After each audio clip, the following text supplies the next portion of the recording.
കെണിയിലകപ്പെട്ട വീരശൂര പരാക്രമിയായ സിംഹത്തെ കാണാൻ വന്നതായിരിക്കും അല്ലേ? അതൊരാഗ്രഹമല്ലേ സർ?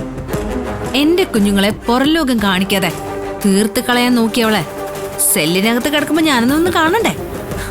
അല്ല, സാറിന് വിരോധമൊന്നും ഇല്ലല്ലോ? എന്ത് വിരോധം? അവിടെ ഉണ്ട്, ചെല്ല്. ആ ശരി സർ.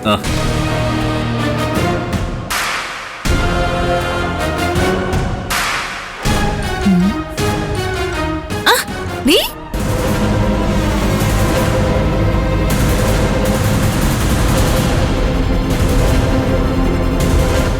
കുട്ടിക്കാലം മുതലേ എന്റെ ഉള്ളിലുണ്ടായിരുന്നൊരാഗ്രഹമാണ് ഇപ്പൊ സഫലമായിരിക്കുന്നെ. നിന്നോട് ഞാൻ പറഞ്ഞതല്ലേ മാനവും മര്യാദയായിട്ട് ജീവിക്കണമെന്ന്? എന്തിനു നീ അത് കേട്ടാ? ഇല്ല. തെറ്റ് ചെയ്താൽ ഇതായിരിക്കും അവസ്ഥ. ഇങ്ങനെ കിടക്കേണ്ടി വരും. തെറ്റ് ചെയ്തോ? ആരടി തെറ്റ് ചെയ്തത്? ചെയ്യേണ്ടത് മുഴുവൻ ചെയ്തു കൂട്ടിയിട്ട് ഇപ്പൊ നീ സ്വയം അങ്ങ് വിശുദ്ധയായി പ്രഖ്യാപിച്ച എല്ലാം ശരിയാവൂന്ന് കരുതുന്നുണ്ടോ നീ? വേണ്ട വേണ്ടാന്ന് വെച്ച് പല അവസരങ്ങളിലും നിന്നോട് ഞാൻ ക്ഷമിച്ചു, നിന്റെ അച്ഛനെ ഓർത്ത്. ഒന്ന് നിന്നെ വെറുതെ വിട്ടതിന്റെ ഫലം ഇന്ന് ഞാൻ അനുഭവിക്കുന്ന ഈ ശിക്ഷ. ഞാൻ അന്നൊക്കെ കാണിച്ച ദയക്ക് ദൈവം പക്ഷെ എന്നോട് പൊറുത്തില്ലടി. അങ്ങനെ ഞാൻ ചിന്തിക്കുന്നുള്ളൂ.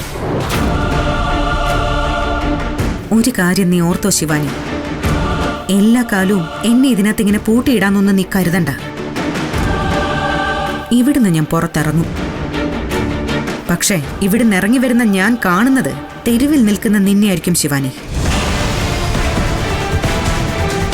ഞാൻ ഇവിടുന്ന് ഇറങ്ങുന്നതിന് മുൻപ് നിന്റെ എല്ലാ കള്ളത്തരങ്ങളും ഞാൻ പുറത്ത് കൊണ്ടുവന്നിരിക്കും. നിർത്തടി നിന്റെ വെല്ലുവിളികളും. ഇത്തരം വീരവാദങ്ങളൊക്കെ നീ കുറെ പണ്ടും മുഴക്കി കഴിഞ്ഞ ആളല്ലേ? എന്നിട്ടിപ്പോ എന്തായി? അകത്ത് കിടക്കേണ്ടി വന്ന?